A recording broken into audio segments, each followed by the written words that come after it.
Most people can lose weight and get in shape for a short-term goal, like looking good for a wedding or getting ripped for a beach vacation or competing in a bodybuilding competition or sporting event. But staying fit for life and actually maintaining the progress you make, now that takes a different game plan. So today I'm going to share the three pillars of fitness success that I've used to maintain my body weight under 200 pounds for the past 7 years with visible abdominal definition. And these are the same three pillars that I teach my Muscle After 40 coaching students so they not only can lose weight, build muscle, and feel confident in their own skin, but more importantly, how they can stay in shape and keep the results long after the initial motivation wears off.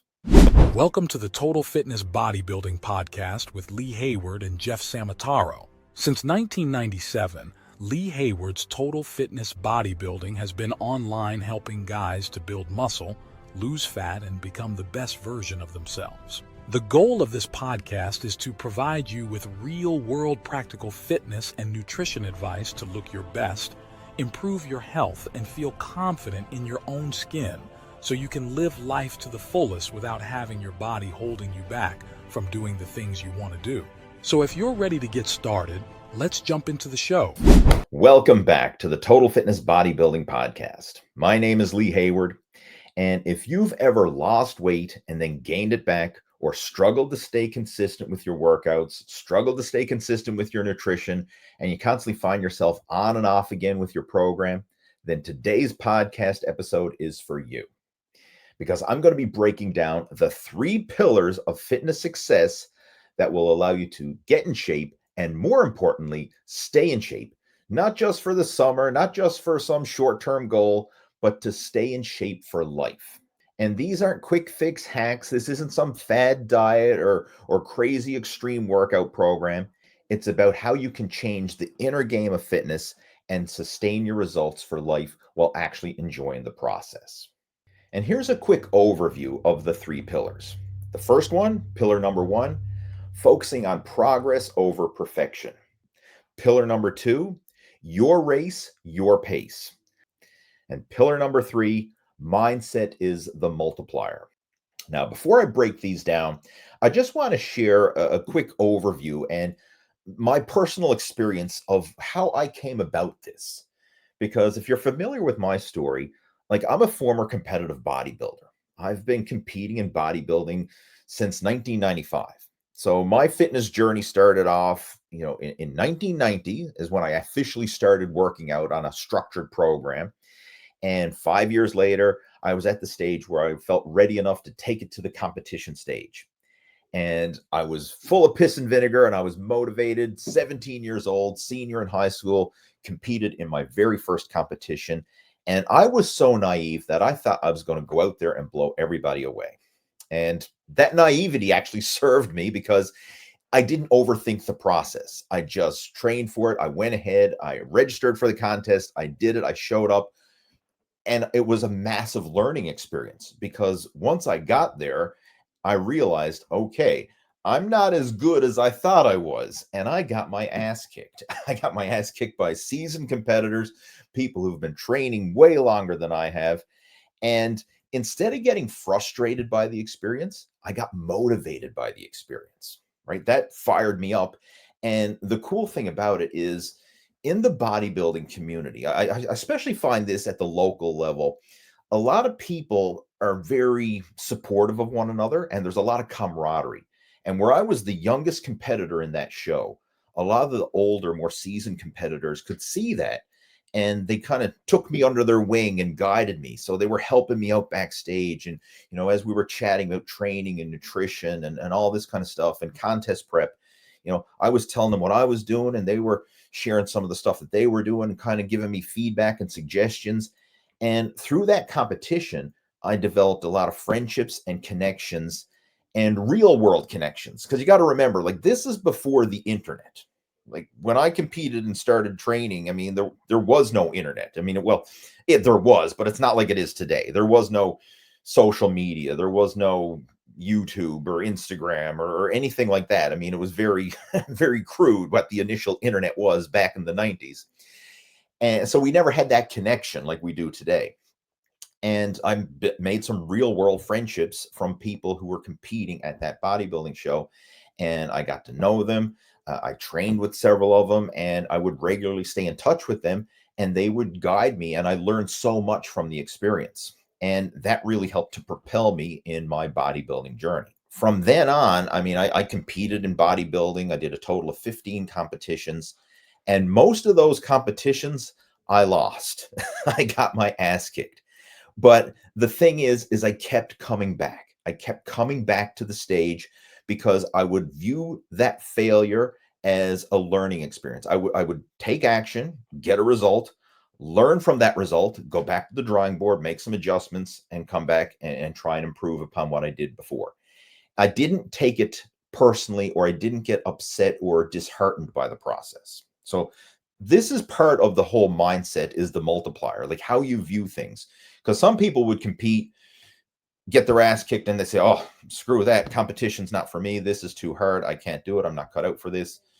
This was my first and my last, right? That's the way it is for a lot of people. They go out there, they're a one show wonder, if you will. They compete in one show, and that's it, right? You never see them again. Whereas other people will compete, and instead of getting discouraged, they get motivated, they get hungry, they get inspired, and they learn from their mistakes, and they use that as fuel to motivate them to train even harder and to progress in the future. And I did that. But I also learned the dirty side of bodybuilding, if you will. And I'm not talking about performance enhancements and things of that nature. I mean, that's another topic altogether. But what I mean by the dirty side of bodybuilding is the all or nothing approach. And this is so common in sports and athletics, but especially in bodybuilding, because it's such a all-encompassing lifestyle. I mean, when you're getting ready for a competition, everything has to be geared around getting ready for that competition at some level, because it impacts your nutrition, it impacts your lifestyle choices, it impacts just your day-to-day actions.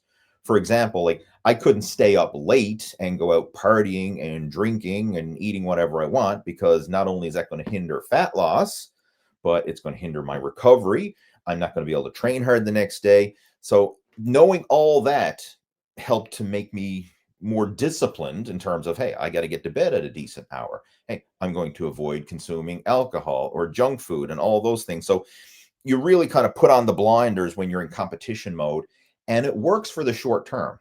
And you will see some people go to the extremes. And for me, it was kind of like boiled chicken and broccoli, 2 hours a day in the gym, 6 days a week, plus doing a minimum of an hour of cardio a day on top of that, and sometimes even more. Like, if I was behind schedule with my contest prep, I would bump it up to like 2 hours of weight training plus 2 hours of cardio. So there was a lot of training, massive calorie deficit, kind of like burning the candle at both ends. And in the short term, that can work. Like, just through sheer grit, willpower, and determination, and a hell of a lot of hard work, you can make impressive results in the short term. But the problem is, it's not enjoyable, it's not sustainable, and I was looking forward to that finish line, right? Like, for me, knowing that, okay, I have a competition coming up on this date. Like, let's say the competition is 12 weeks away. Okay, I can muster up willpower and motivation and suffer through a short-term contest prep. I can grit this out for the next 12 weeks. But as the competition was getting closer, I'd be like counting down the days, almost like a kid counting down the days to Christmas.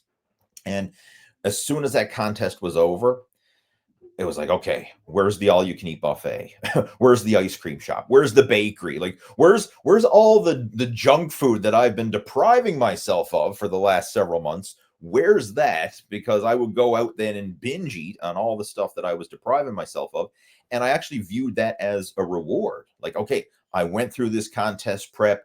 I deserve to have that pizza. I deserve to have that cake and that ice cream. And I deserve to go out for pancakes and sausage and eggs and all that.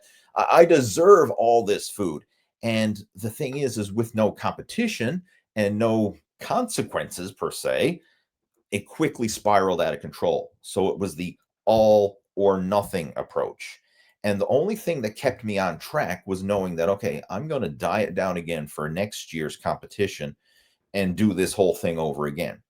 And in the bodybuilding world, especially with the bulking and cutting type of approach, I would justify eating all that junk and gaining all that weight and say, well, I'm trying to get bigger for next year's competition.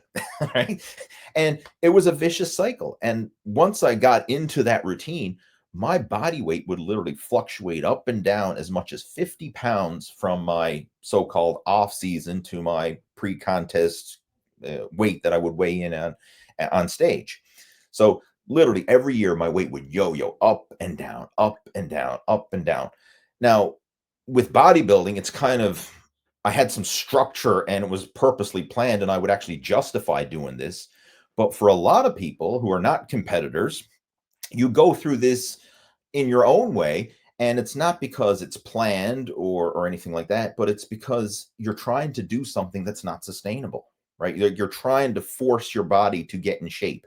Maybe it is for that short-term goal, like, hey, big one for a lot of people, weddings coming up, I want to look good on my wedding day, both men and women. Right? This works both ways. They want to look good for the photos because they know, hey, I'm going to be the center of attention. We have a deadline, a date. I mean, from a smart goal perspective, a wedding is amazing because it gives you very specific, measurable goals that you want to achieve. And people pull out all the stops.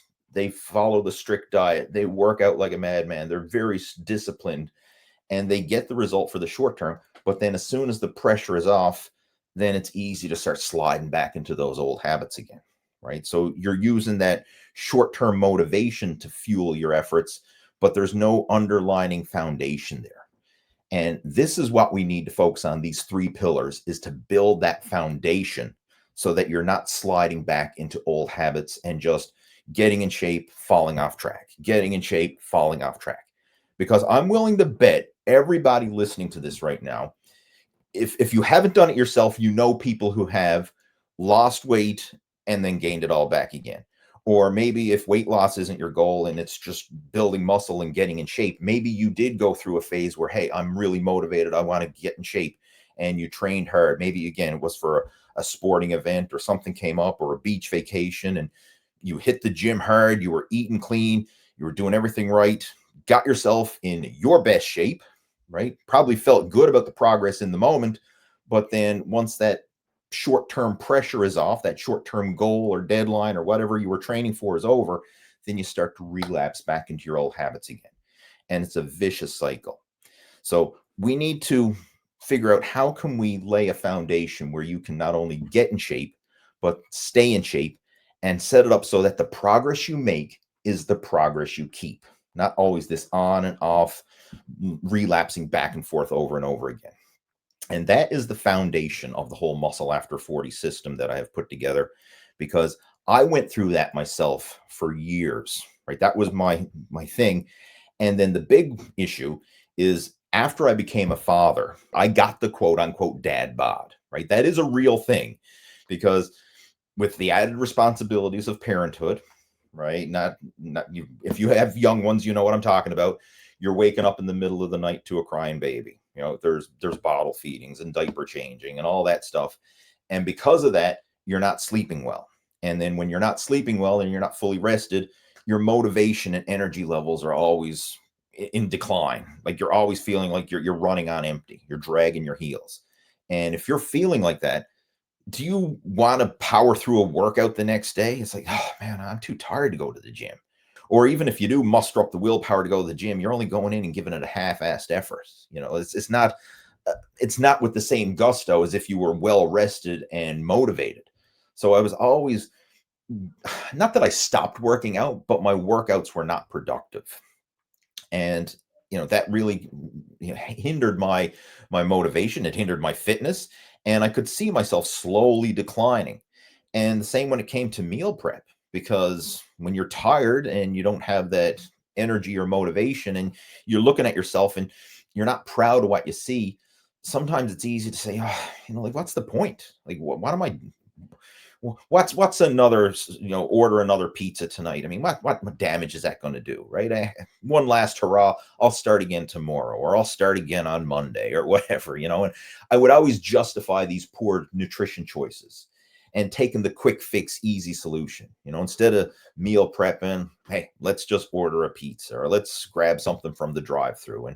And nowadays it's easier than ever because on your phone you got Uber Eats and DoorDash and skip the dishes and what you have food at your fingertips, right? You just tap tap tap on your phone. Next thing you know, food comes to your door, right? Like there's no meal prep required, right? You get whatever you want with the click of on your phone, right? So it's actually worse than ever now. And I'm sure a lot of people, this is probably resonating. I'm probably speaking to you. You're guilty of that, right? You give in to those quick options, and because in the moment it feels good, but okay, later on this is going to bite me in the ass, right? Like eating this food, it's not going to help me later on, but it feels good now. And we're wired where we want that short-term pleasure. We want that comfort food. And it's a slippery slope, right? So it's so easy to get caught up into that. And that's what I did. I got caught up into that slippery slope of comfort food. I'm not a drinker. I don't use recreational drugs or anything like that, but I would use food as my comfort. And that's something that I use to cope with, I guess, the stress of life, if you will, the stress of parenthood, the stress of work, the stress of everything. And just, I'm just going to veg out, enjoy this food. And hey, it's going to make me feel good in the moment. But, eventually the pounds started to creep on. And before I know it, I'm looking in the mirror and I'm like, who's this fat guy looking back at me? Right? I'm trying to button up my pants and like, oh, pants are no longer buttoning up. I got to let my belt out another notch. And I remember the straw that broke the camel's back for me was my wife and I, we were going to a special event and I had to wear a suit and tie. And I'm normally not a suit and tie person. As you can tell, I like wearing casual clothes most of the time. But we were going to a special event and it was a suit and tie event. So I took the suit out of the closet, put it on, wouldn't button up, right? Shirts wouldn't button up, suit jacket wouldn't button up. I was like, I was disgusted with myself and I had to go out and buy a whole brand new suit for that event. And I was like, what? No more, right? That's it. I'm not doing this. I gotta do something. I gotta turn this around. So that was the motivation to think outside the box and then get the help that I needed to create this system, the whole muscle after 40 system. And then the foundation of it is these 3 pillars.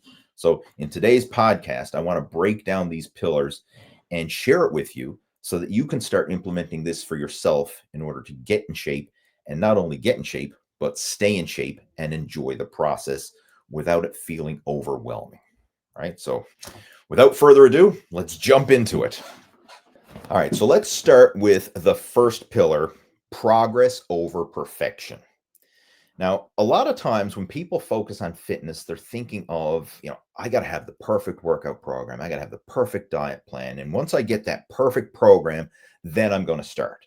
And that's very often what hinders people from even taking the first step, is striving for perfection. And the truth is, perfection is an impossible standard to achieve. Nobody is perfect, right? The people you look up to, your role models, athletes, people who are super successes in whatever industry. Perfection is an impossible standard. By definition, perfection means to be completely without fault, defect, or error. It sounds inspiring, but in reality, it often just leads to procrastination, anxiety, and burnout. Perfectionists often say, don't even start until you can guarantee that you're not going to make a mistake. Like, I'm not going to start working out until I have the perfect program, or I'm not going to start a diet until I have the perfect diet plan, or I have all my meals prepped, or, when everything's perfect, then I'm going to start this perfect program. But the truth is, it's never going to happen. You just have to start with where you're at. Start now. Excellence, on the other hand, is about making continuous improvement, and it's the process of setting achievable goals, learning from your mistakes, and growing into the best version of yourself. So excellence accepts imperfection as part of the progress. And here's the key difference. Perfection is rigid, focused on a flawless end product, and it's driven by fear of failure or criticism. Whereas excellence is flexible, focused on growth, and it's fueled by the desire to improve. So in fitness, chasing perfection looks like quitting after one missed workout or one bad meal. Chasing excellence, on the other hand, means showing up the next day, learning and adjusting. So, give you an example, like I mentioned earlier, when I was competing in bodybuilding, luckily I was naive enough at the time to just start. Like I didn't know any competitive bodybuilders. The first show that I ever went to, I was competing in it. So I didn't have anything to base my progress off. So I was naive. And because of that naivety, it actually served me because I didn't overthink it. I just jumped in and figured it out as I went. Right. So I just showed up. Now, granted, I got my ass kicked. Right. But in the process of doing it, I learned so much. I mean, it stretched my comfort zone.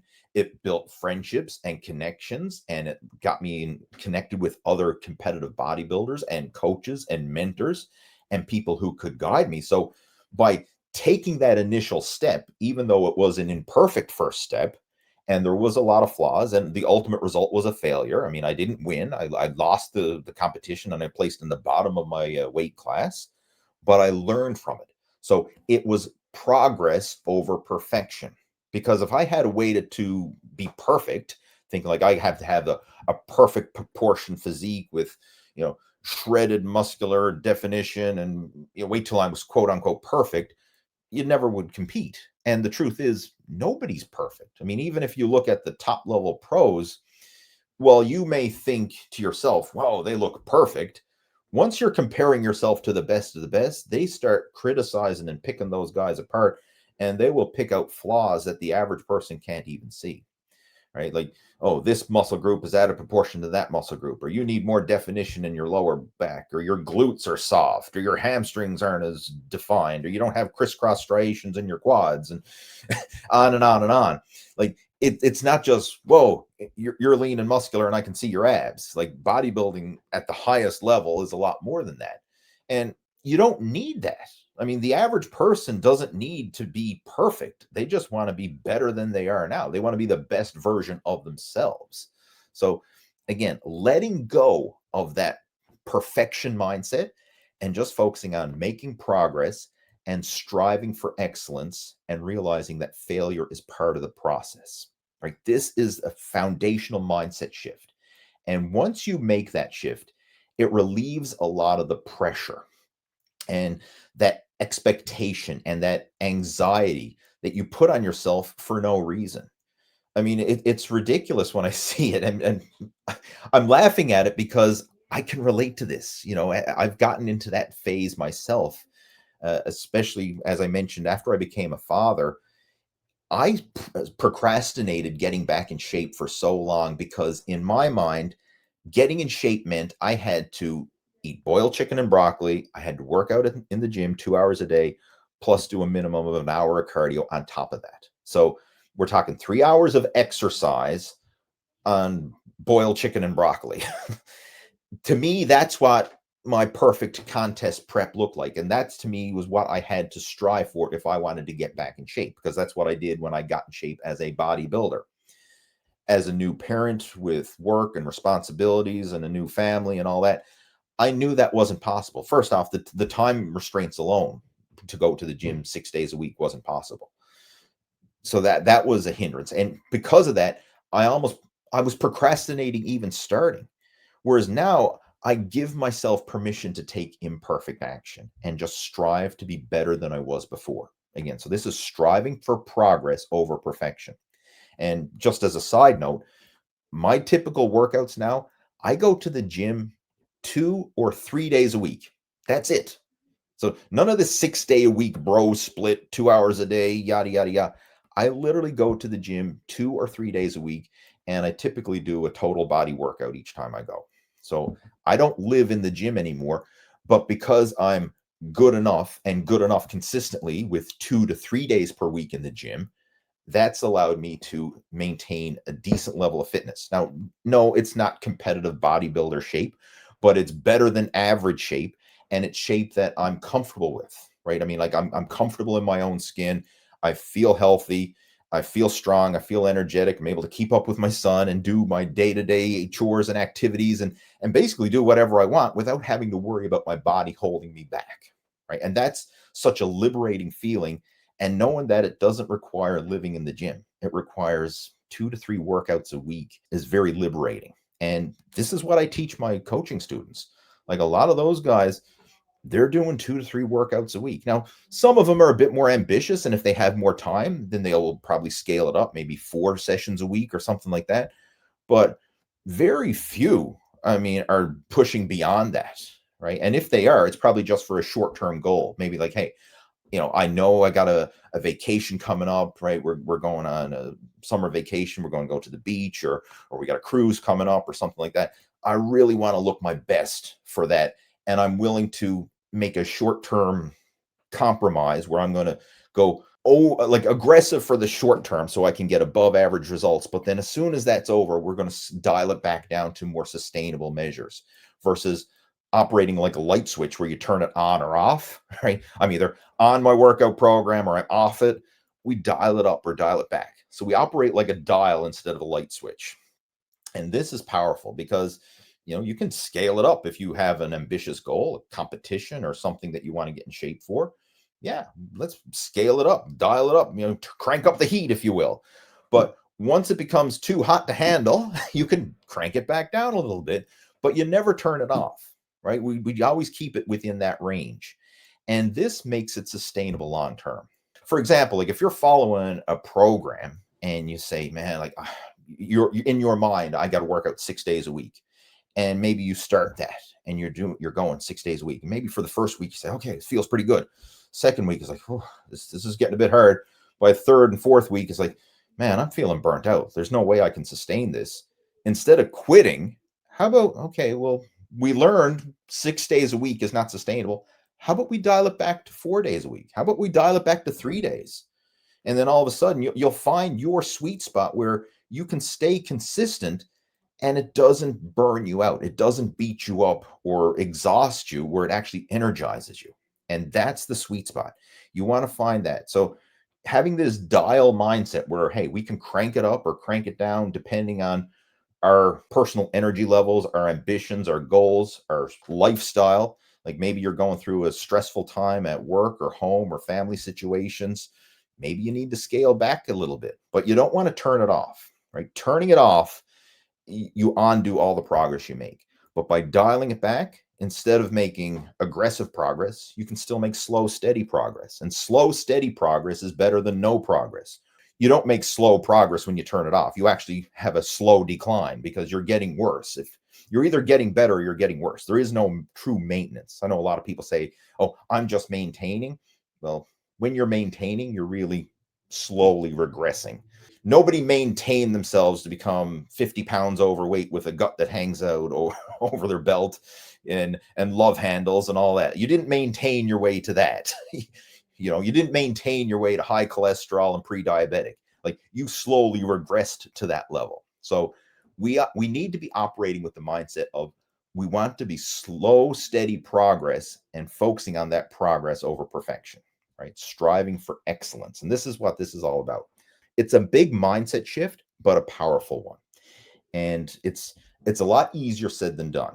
But once you start embracing this and living it as a lifestyle and starting to see, hey, it doesn't really take as much time or effort as I thought it does to get in shape and to make progress, then it becomes something that you can actually do and sustain and keep up as a lifestyle. All right, moving on now to pillar number 2, your race, your pace. And this second pillar is all about comparison. And the truth is, comparison kills progress. So when we compare ourselves to others, whether it's other guys at the gym, people you see on social media, or maybe even the younger version of yourself, you're playing a game that's rigged. And it's not rigged in your favor. It's a losing game, right? Because you're always going to find somebody who's better, who's stronger, who's leaner, who's faster, who's fitter. In any area, you're going to find somebody who's better. And if you keep measuring yourself against that, you're never going to feel good enough, right? You're always going to feel like you're coming up short. You need to focus on comparing you versus you right now. Again, I'll go back to my bodybuilding example. If I was comparing myself to me in my peak days, like when I won our local Newfoundland provincial bodybuilding championships back in 2007, right? That was the peak of my bodybuilding career, if you will. If I compare me now to then, I'm going to fall short. Like I'm not as big, I'm not as strong. I mean, I've had injuries since then that still plague me today, and it has limited some of the things that I can do. So I can't compare me to the younger version of me in that area, right? I'm never going to be that person again, but I can be the best version of me today in my 40s. And as I'm recording this podcast, I'm turning 47 tomorrow. So this is a pre-birthday podcast for me. So this one right here, I mean, I can't compare myself to the 27 version of Lee at 47, right? It's not going to happen. But I can focus on being the best version of me right now today. And that's what you need to do as well. So simple comparisons that you can look at is, are you stronger now than you were last month? Right? Like focusing on the short-term progress, not like your all-time best, but like, are you making progress right now based on this stage of your life? Or do you have more energy now than you did 6 months ago? Or is your waistline smaller now than it was 6 months ago? Do you have more stamina, more spring in your step? Or maybe you got more mobility? Or are you able to do things easier now than you could before? And those are all little wins. And generally, when you're looking for wins, especially fitness related wins, this is the way it goes, is your progress will show up in terms of strength, energy, mobility, performance. You will tend to feel better before you look better. You will feel stronger before you see bigger muscles. You will have more energy, more stamina, and more endurance before you see visible abdominal definition. You will feel the changes first, and then the ripple effect of that is the physical changes. So keep note of when you see progress in the gym, like maybe, hey, I got an extra rep on a set, or I feel more energetic, or I got through that workout without feeling as drained as I did before. Like this is getting easier. I'm feeling stronger. My work capacity is increasing. All those are wins. And I want you to chalk those wins up, because a common mistake that I hear from a lot of people, especially coaching students that I'm working with, is they say, oh, I was working out, and while I was getting stronger and feeling better, I didn't really see any changes. I didn't really lose that much weight, so I quit. And you got to realize the physical changes, meaning like losing weight, getting the six-pack abs, seeing the before and after picture transformation, that's a long-term thing. Like that takes place over the course of months and ultimately over the course of years, whereas strength, energy, stamina, mobility, that can literally take place in the course of weeks. Like if you stay consistent with the gym, and a month from now, you can be stronger, have more endurance, have more stamina, feel more mobile and less stiff. Like you can see those changes happen relatively quickly. But for you to transform that before and after transformation that you see on social media, like the comparison syndrome again, that's going to take longer. And you want to be focusing on comparing you to you, not you compared to the fitness influencer on Instagram or the guy on YouTube or wherever, because it's probably not a fair comparison. Like they may have been doing this for years or decades, and you might have been doing this for weeks or months. Like it's not a fair comparison. It's almost like, comparing a child entering kindergarten and a young man entering university. They're at two different levels. Now, they can still make progress at their level, and it's not right or wrong, because one is just at the start of their journey and one's more advanced in the journey. But trying to compare one to the other is not a fair comparison. You have to compare you to you. And that applies with your fitness. You starting out, you're in your first year of training, and you're comparing yourself to the jacked fitness influencer that you see on social media who's been doing this for 15 years. It's not a fair comparison, right? Compare you to you. So again, it's your race, your pace. And the truth is, we all have different levels of ability. Like some people are more genetically gifted than others in certain avenues. Like you may be more genetically gifted in terms of endurance and stamina and that type of training. Someone else might be more genetically gifted for strength and power and building muscle. You know, someone might have a leaner physique naturally, someone else might have a fatter physique naturally. And we see this in the body types, you know, like the ectomorph, the endomorph, the mesomorph. And, you know, you can break it down into further categories, but we all see that. Like we know some people who can eat whatever they want and seem to never gain a pound. And then we know other people, they sneak an extra helping at dinner and they just pile on 5 pounds. Like it seems unfair, but that's the truth. That's just the way it is. So you can't compare yourself to others. You got to focus on your race and going at your pace. And when you're doing your comparisons, you versus you. And this is what kept me going in the bodybuilding world. I mean, like I did 15 competitions as a bodybuilder. The reason why I kept showing up year after year after year and focusing on making progress year after year, even though I was still getting beat by guys who were better, was I was making progress and I was taking satisfaction in my own progress. Because I could say, okay, I'm a bit more muscular this year. I'm a bit leaner this year. You know, I moved up a weight class this year and I could see, you know, my proportion is better this year. All the little things, like I could see progress in my physique as time went on, and that motivated me to keep going. I mean, if I was judging my progress by the placings, like whether I won or lost on stage, I would have felt like a failure and quit. But because I was judging my progress based on my personal results and me versus the old me, I still felt like I was winning and I still felt motivated to keep pursuing excellence and moving forward. And this is a powerful shift as well, right? You got to focus on that. And once this becomes ingrained, and I don't want you to take this the wrong way either, because you can be inspired by other people's progress. Like when you see someone who's in really good shape or a really good athlete, like you can be inspired, you can learn from them, like you can try and model what they're doing and see if it works for you. But don't be discouraged in that, like, oh, they're so far ahead or they're getting so much more results than me and poor me, and wallow in your own self-pity. Take inspiration from it, but again, realize they're at a different level. Like they're different genetically, their circumstances, their lifestyle, their schedule could be totally different. Right? Prime example. I mean, if you're a 45-year-old man with a wife and kids and a full-time career, and then you're comparing yourself to some 25-year-old guy who's on Instagram and he's lean and jacked and he's single and got no kids, no responsibilities. I mean, it's not a fair comparison, right? I mean, if you switched spots, I mean, and he had all your responsibilities, you probably wouldn't be as in good a shape with that extra pressure and extra responsibilities. So, you know, you can't compare apples and oranges, right? You can only compare you versus you.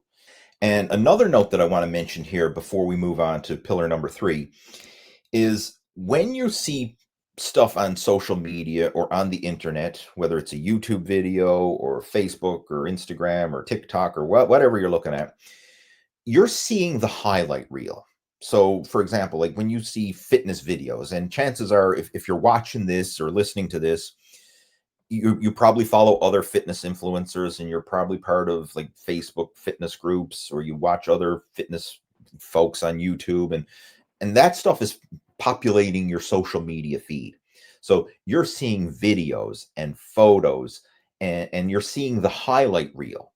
And the highlight reel doesn't show the day-to-day grind, because most people, they're not going to share their low points. Like they're not going to share when they're struggling or when they're not at their best. They're going to share the best of the best. So in the bodybuilding world, when you see someone posting a selfie on Instagram, that's just not like just some random pull out the camera, snap a photo. Oh, there it is. They probably took 50 different photos and they got one that actually turned out good. And then they put filters on it or AI editing or whatever to make it look even better. I mean, a lot of times when you see photos on the internet, the photos look better than the people in the photos. And that's the truth, because they make sure that they got the right lighting to highlight the definition, and then they put the right filter on it, or they make Photoshop or editing to it, to make things smaller where they should be smaller, make things bigger where they should be bigger, and like they don't even look as good as they do in their own photos a lot of the time. And if you're comparing your results to that, it's totally unrealistic. I mean, you're comparing your day-to-day grind to someone else's highlight reel, and very often someone else's artificially enhanced highlight reel because it's not even what they really look like in the real world. I've noticed this myself. Sometimes when I meet people in person, like bodybuilders and fitness influencers or whatever, I'm like, you don't look as impressive in person as you do in your pictures, right? And a lot of times that's the reason, because the pictures are enhanced or taken in such a way that it makes them look better and bigger than life. And the reality is most people are not like that in the real world. So you're looking at yourself day to day, in the mirror, your day to day life and stuff like that. And then you're comparing that to someone else's highlight reel. And it's skewed reality. So again, focus on being better than you were before, the best version of you. That's your competition, right? Be inspired by others people's results, but don't get discouraged by it. And always have your BS detector going on in the background, if you will, and realize that if something looks too good to be true or sounds too good to be true, it probably is. And moving on now, the third pillar, mindset, is the multiplier.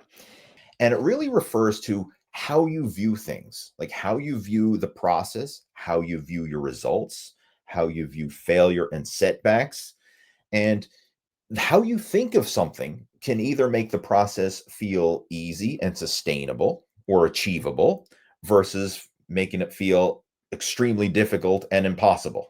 And it all comes down to how you view it. So, for example, if you approach training or nutrition with the thought like, oh man, this is hard. This is going to be a brutally hard workout. Like, oh, I'm going to suffer through this. You're carrying that extra weight into it. Or if you have expectations on yourself, like, I got to go in there and I got to beat my personal best.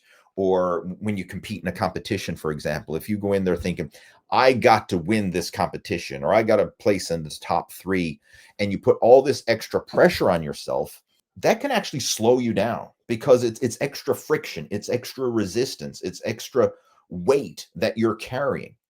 Whereas if you can reframe it and just focus on, I'm going in there and I'm going to focus on being the best version of me. I'm going to try and be better than I was before, and approach it with the mindset of, I can do this.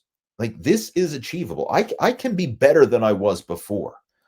No, I'm not saying that you want to be like head up in the clouds or delusional or anything like that. I mean, it's going to take work, but it's work that is achievable. It's work that you can do. Sure, it might be ambitious, and yeah, I am going to have to put in some effort, but I have the ability to do this. I can pull it off. And if you go in there with that attitude, knowing that this is achievable versus thinking, oh my God, this is impossible, it changes how you view things. So like, if you have that negative mindset, you'll see every setback as proof that you can't do something. Whereas if you have a growth mindset, you're going to see setbacks as feedback and opportunities to improve. Right? Again, going back to my bodybuilding example that I shared, I went into my first competition and I got my ass kicked. Instead of saying, oh, I suck as a bodybuilder, why am I wasting my time here? I viewed that as an opportunity. And I was inspired by the guys who were doing better. And I said, you know what? If they can do it, I can do this. I didn't get discouraged by it. I was actually inspired by it. And this is where the multiplier comes in. Because, I mean, some people will, like, you could have 2 people achieve the exact same result. One is inspired and motivated. One is disheartened and feels like a failure. And the exact same outcome, 2 totally different responses. Now, if someone is inspired and learns from that and uses it as feedback and motivation and a learning opportunity, how is that going to change their trajectory moving forward?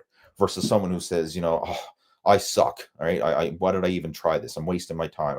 I can't do this. And it's just the internal chitter chatter that's going on in the mindset.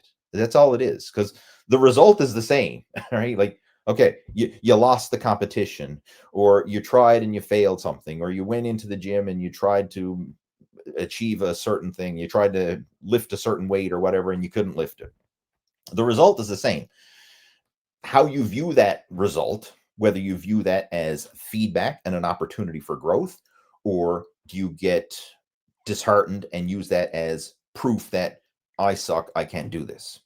A lot of people view it as a negative feedback. Like they go in, they set a goal for themselves, they try to achieve that goal and they fail and say, I knew I couldn't do this, right? They start that workout program and they fumble with the workout. Like, let's just say you start a 6-day per week workout program and you say, okay, that's it.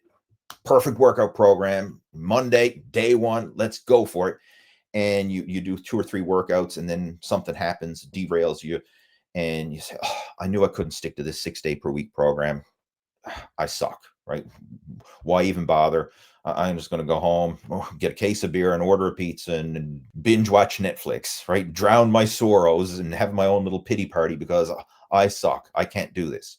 Whereas someone with a growth mindset would look at that same thing and say, well, I tried to do 6 days per week. I couldn't do it. Maybe it's too much. How about we dial it back to 3 days per week or 4 days per week, or, find some happy medium that is actually sustainable and operate from there.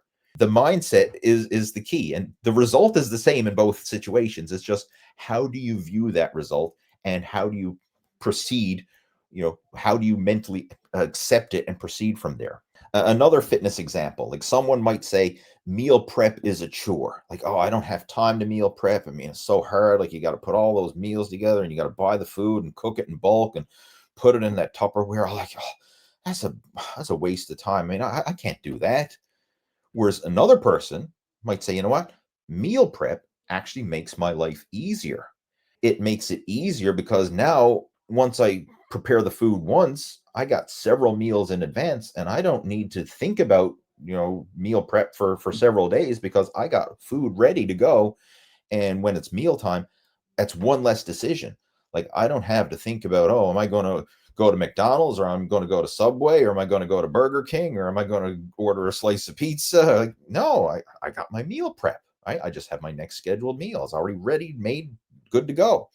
So you can view meal prep as a chore, or you can view meal prep as a liberating experience that actually makes the process easier and reduces decision-making fatigue. It's the same thing, same situation, same scenario. It's just, how are you viewing it? Are you viewing this as a positive, or are you viewing it as a negative? Another example, I mean, could be the workouts. Like, when you're in the gym training and the set is burning, you're feeling the muscles aching and you feel the fatigue. Some people will view that as a negative, like, oh, this is too hard. Oh, I don't like the pain. This hurts. I'm going to be sore the next day. Where someone else would probably view it and say, this means the workout is effective. This means I'm actually stimulating the muscle. This pain I'm feeling now is going to make me stronger in the future. And they view that same stimulation, the pain, someone might view it as a negative and give it as a reason to quit, whereas another person views it as a positive and a reason to keep pushing forward. And it's the same stimulation. It's just, how are you viewing it? This is where your mindset can multiply it. And more often than not, when you find people who are successful in any area, I mean, obviously we're gearing this primarily around fitness because it's the Total Fitness Bodybuilding Podcast, but we could apply this to your career. We could apply it to education. We could apply it to music or anything, building a business. Like, you could apply this to other areas of your life, and these same 3 pillars come into play. How do you view things? Like, do you view progress over perfection, right? Or are you like waiting for everything to be perfect before you even start taking action? That's going to impact how you approach your work. That's going to impact how you approach relationships, right? It can have a massive impact. Another one, your race, your pace. If you're comparing yourself to someone else all the time, you're always going to feel like you're coming up short. Whereas if you're just comparing you to you and trying to be the best version of you, you can always win that game, right? You can't always beat someone else, but you can always focus on being better than you were before. And the final one, mindset is the multiplier. Your attitude towards progress and setbacks is going to shape your result. You could have the exact same situation occur, and you could either view that as a positive or a negative, and that's going to impact your future actions, right? I mean, that could propel you forward, or that could cause you to come to a screeching halt. So, I mean, if you apply these three pillars into your fitness and into your life and into any pursuit, you're not just going to see progress, meaning like get in shape, but more importantly, you'll be able to stay in shape and do so as a lifestyle, right? You'll be able to maintain this as a long-term thing. And this is what we really cover in the whole Muscle After 40 Blueprint program is we break this down into step-by-step chunks so that people can go through the process working with a supportive group and environment in our coaching program and get the help they need to actually put these three pillars into practice and see the results come to fruition. And it's so exciting to see people who learn this, accept it, and then take it and put it into action, and then months and then ultimately even years later see the fruits of those labors. It's not a quick fix solution, right? It's not like, hey, I'm going to do this today and I'm going to be shredded in 30 days or anything like that. But it's, I'm going to start this today, and by this time next year, I'm going to see noticeable changes.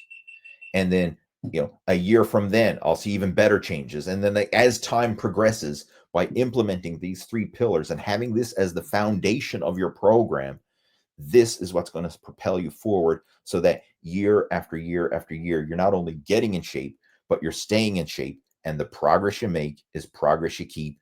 And then this will trickle into other areas of your life. And not just helping you to become the best version of you, but it's going to inspire your friends and family because they're going to see this, especially if you're a parent. Like your kids are going to see this in you. They're going to see the change and they're going to be inspired by it. And then they're going to start implementing and modeling what you're doing, right? Like, and that's my main motivation at this stage of the game. I don't just want to get in shape for me anymore. I want to get in shape because I want to be a positive role model to my son. I want him to see his dad doing this, living this on a regular basis so that this becomes the new norm for him. I didn't want my son to grow up with a fat, out of shape dad, right? Then think like being overweight and out of shape and eating processed junk food and drinking beer and, sitting on the sofa and watching Netflix and being lazy. Like that is the norm. That's what adults do. That's what you're expected to do. And if it's okay for dad to do it, then it's okay for me to do it. I want him to see me being a fit, healthy, active role model, knowing that, hey, dad goes to the gym, dad goes for bike rides, dad goes outside and he's active, he's doing stuff. He's a fit, active dad. Dad's not drinking booze. Dad's not being fat and lazy. Like he's out there living life to the fullest, and then have him see that in real time so that he starts to embrace that. Like that's normal. That's what a life should look like. And then he develops those habits for himself. Right. And it's carrying through. Like my son, he just turned 9 years old. And even now I'm seeing those habits trickling through in the way that he talks and the things that he does. And it's exciting. And I can't wait to see where this takes him in the future. Right. Because we become like the people we associate with. We're products of our environment. When you're taking this to heart, these three pillars, it's not just you. Right? It's everybody around you, your friends, your family, your children. Like they're seeing this for themselves. And ultimately, that's the goal. We don't want to just become the best version of ourselves for us. We want to do this to help inspire others as well. Almost like a high tide rises all ships type of scenario. So if that's something you're interested in, and you'd like to chat about implementing this, feel free to reach out to me, right? You can send me an email, right? My email address, leeh@leehayward.com. Feel free to drop me an email. Or if you follow me over on social media, like Facebook or Instagram, drop me a private message. I'd be more than happy to have a chat with you. And we could discuss how to apply these three pillars into your own lifestyle and into your own training and nutrition program. Well, that concludes the Total Fitness Bodybuilding Podcast. I appreciate you for listening in. And if you found this helpful, please give it a thumbs up, give it a rating over on iTunes or Spotify or whatever platform you're listening to it on. And if you know someone who could benefit from today's episode, please feel free to share it with them, right? The more you can spread the message, the more that it's going to help grow the podcast And who knows, this could inspire someone to take action and become the best version of themselves. And remember, you don't need to be perfect to achieve excellence. You just need to be good enough and good enough consistently. Run your own race. Be inspired by others, but focus on becoming the best version of yourself and let your mindset be the multiplier. I mean, it's okay to fumble. It's okay to screw up. It's okay to fail. Failure is one of the best teachers we have. I mean, when you fail at something, you're going to learn a lesson at a much deeper level than if everything is always smooth sailing and goes according to plan, right? I mean, like when I look back at my own life, some of the best lessons I've learned and some of the biggest turning points have come about from failure, from screwing up, and sometimes screwing up big, because very often a big screw up is going to lead to a big learning lesson, and that's going to lead to big actions moving forward to help correct that. So don't be afraid of failure. Embrace it. Realize that it's part of the growth process, and some of your best results are going to come after some of your biggest failures. So don't fear it. Embrace it. And what matters the most is how you view your progress and how you respond to those setbacks. I mean, that's what's going to make the biggest difference in getting in shape, staying in shape, and enjoying the journey. So again, hopefully you found this helpful. And if you have any questions, comments, or feedback, please feel free to share them down in the comment section below. And I look forward to chatting to you next time on the Total Fitness Bodybuilding Podcast. Take care. Over and out.